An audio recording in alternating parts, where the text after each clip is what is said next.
ስትሄጂ ምን ይዘሽ መጣሽ ነው? በቃኝ ብለሽ ሀገር ግቢ እስቲ። ሳምንት ነው ፈገግ የምትልልሽ። ጥሩ ሊኖሩ ይችላሉ፣ ሁሉንም እያልኩ አይደለም፣ አብዛኛው ነው ግን የምለው። ሳምንት ፈገግ ይሉልሻል፣ ሙሉ ቤተሰቡ ይንከባከቡሻል፣ ይነጠፉልሻል። ተመልሰሽ እንደማትሄጂ ግን ሲያውቁ ወላሂ ለዓዚም ግልምጫቸው አያስቀምጡሽም። በዚህ ምክንያት ስንቶቹ የጨለሉ አሉ። ህይወቷን ሙሉ ለቤተሰቦቿ፣ ለእህቶቿ፣ ለወንድሞቿ፣ ለእናቷ፣ ለአባቷ፣ ለዘመዶቿ የፈጀች ሴት ተኸየሉ። ሳምንት ላረፈችባቸው እናቴ አባቴ ቤት ብላ ሳምንት ለተቀመጠችው ከዛ በኋላ ሲገላምጧት ብላ የወለደቻት እናቷ እየቆነጠጠ ያሳደጋት አባቷ ይሸሽባታል። እኔ በአይኔ ስላየው ነው ወላሂ ለዓዚም አላህ በሚያውቀው በአይኔ አይቻለሁ። ይህ ይገባታል ለአረብ ሀገር ሴት? ወንድሞቿ፣ እህቶቿ፣ ቤተሰቦቿ እንቁላል አድርገው እኮ ነው ሊያዩት የሚገባው።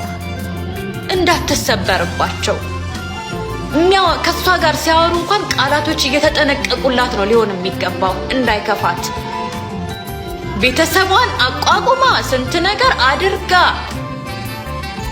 ወንድሞቿን አስተምራ አስመርቃ እህቶቿም እንደዛው ትዳር አስይዛ የራሷን ነገር ግን ወደ ጎን ጥላ የራሷን ህይወት ንቃ የራሷን ህይወት ጣል አድርጋ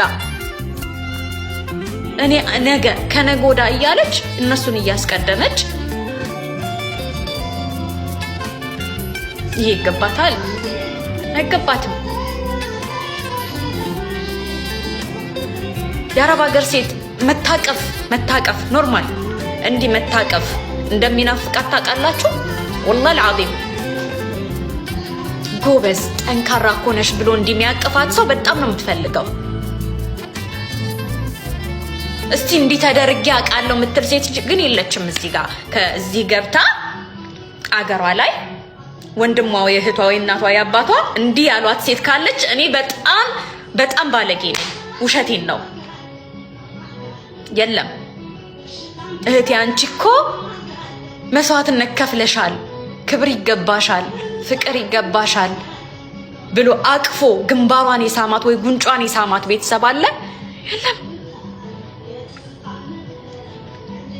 የለም። ራሴንም ጨምሬ ነው የምነግራችሁ።